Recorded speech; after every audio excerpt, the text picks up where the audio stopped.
तदयध्यायते विष्णुप्रेतायामिति मते द्वापारे परिचर्यानां वदो भारती तदकीर्तनात् कलियुगामध्ये महाराज बाकीची कुठलीही साधना करायची कसं नाही ठाईचं वैसुनी त्याला एक चित्त आवडी अनंत आळवावा परमात्म्याचं नमस्कार करा आपल्या आईवडिलांच्या असण्याची शिवाय दिशिवाय कारण मान मांडला वाढवडला या ठिकाणी त्यांच्याशी प्रेमानं वागण्याचा प्रयत्न करा दुर्दैवाची गोष्ट अशी आहे महाराज घरामध्ये आणखी या ठिकाणी आपल्या घरात असणारे जे आई वडील असतात त्या आई वडिलांना भाकरी जास्त लागत नाही कपडे जास्त लागत नाही त्यांना फक्त एकच तुमच्या दोन तोंडातून गोड येणाऱ्या शब्दाची गरज आहे बाकीची काही गरज नसते महाराज आणि नेमकं दुखणं तेवढं झाले महाराज आई बापाला नासाडली बापाला नसता अशा प्रकारचे कठीण शब्द त्यांच्या कानावरती पडतात मला वाटतं ह्याच्या देवाला डोक्यावर घेऊन जरी फिरला आणि त्यांना जर दुःख दिलं तरी महाराज सांगतात तुका म्हणे तुला नरकी घरी आली महाराज सांगतात तुम्हाला दुःखाची प्राप्ती होईल ती होऊ नये असं वाटत असेल तर महाराज त्यांच्या या ठिकाणी 60 वर्ष धनक आपल्यालाही त्याच अवस्थेला जावं लागणार आहे आणि म्हणून आपल्या जीवनामध्ये आपल्याला मनुष्य शरीर मिळत लक्षात ठेवा ज्याच्याकडे धन आहे त्यानं दान केलं पाहिजे दानानं धन शुद्ध होते किती जरी सांबार प्रामाणिक असला तरी काहीतरी आसुरी संपत्ती आपल्याकडे येतच असते हे पुन्हा सांगतो तुम्हाला आसुरी संपत्ती कुठल्या लोकांना येत असते आणि ती आलेली काय आसुरी संपत्ती त्याच्यामुळे झालेलं जे काय धनाच्या प्रकारचा दोष आहे त्या दोष काढण्याकरता कलियुगामध्ये एकमेव उपाय अन्नदान आणि ते अन्नदान अर्थभूता द्यावे अन्न तिथं माळकरीच पाहिजे फळकरीच पाहिजे असं काय नाही ज्याला भूक आहे त्याला अन्न द्या महाराज सांगतात त्याच्यामुळे धनाची शुद्धी होती दुसरं ध्यानानं मन शुद्ध होते आणि मनानं ज्ञान प्राप्ती होते जो शाळेत आहे त्याने मनन केलं पाहिजे ज्याला आणखी या ठिकाणी आपलं स्थिर चित्त राहावं वाटतं त्याला परमात्म्याचं नामस्मरण केलं पाहिजे आणि तेच नामस्मरण ज्या साधू संतांनी केलं त्यांचं भेट ज्ञानेश्वर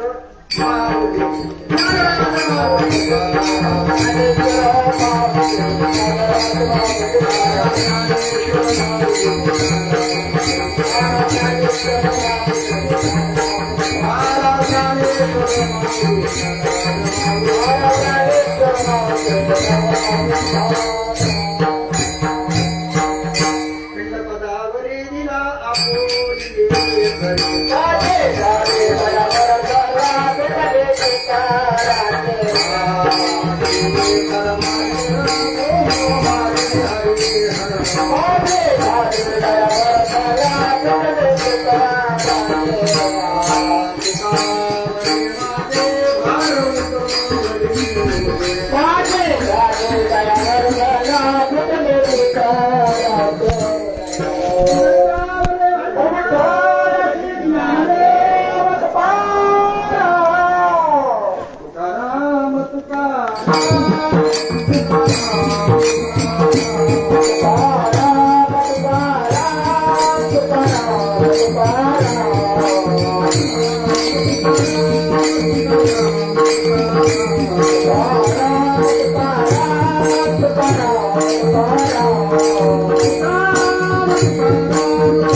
नमोतया माता पित्याचे पालन नमोत्या वचन सत्य वदे खूप बऱ्याच लोकांची या ठिकाणी संसारी माणसाला नमस्कार करतात नमोतया माता पित्याचे पालन जे आपल्या आई वडिलांची पालन पोषण व्यवस्थित करतात मला सांगतात त्यांना माझा नमस्कार नमो तीर्थपंथी तया चालती तया येती बोलवी तया नमो जे तीर्थयात्रा करणार आहेत त्यांना आणखी पाठवण्याकरता त्यांना जमत एवढं सहकार्य करण्याकरता जे धावतात त्यांनाही माझा नमस्कार असो नमो ते नमो परोपकारी